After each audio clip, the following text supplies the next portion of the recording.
Hey, good morning. Scott Sambucci here with Sales Qualia. I say morning because it's the morning of the big Lean Startup Conference here in San Francisco.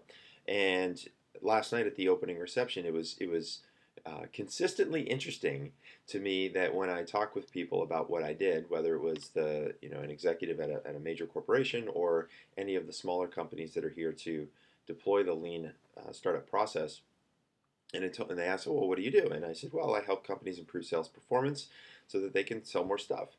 And so it's sort of talking through how I help companies through coaching and helping them to develop that sales process. Every single time that I told somebody this, they said, oh my gosh, that's such a great idea. More people need this.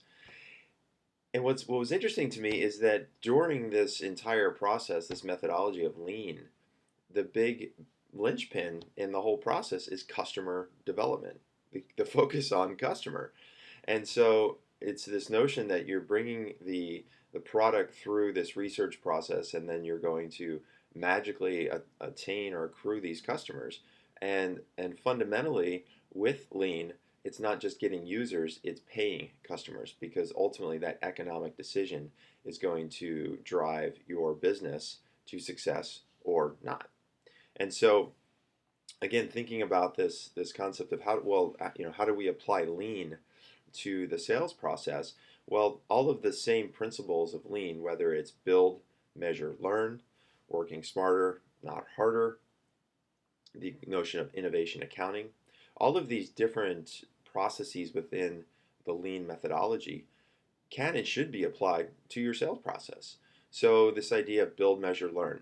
Well, in sales, what you want to do is build your sales process. You want to have a process, you want to find something repeatable. Within individual sales calls, that means that you need to do things like a sales map, which I've talked about before, structuring your sales call, anticipating outcomes so that you can focus on what the customer is telling you, not what are they saying. There's a big difference there, right?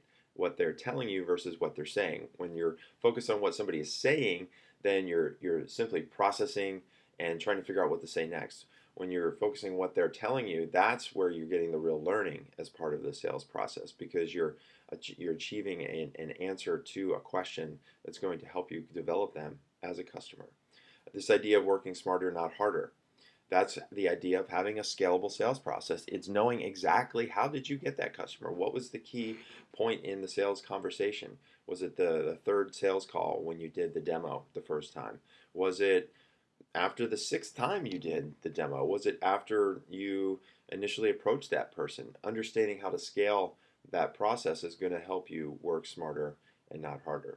So there was a workshop tomorrow that I'll be hosting, and it's all around engineering your sales process, and we'll be applying the lean concepts and lean methodology to sales. And so I just wanted to record this couple of quick thoughts here while I was at the conference to say I'm excited to be here, and certainly we'll hear a lot more about how we at Sales Qualia can help you apply these lean principles to the sales process. So stay tuned for that.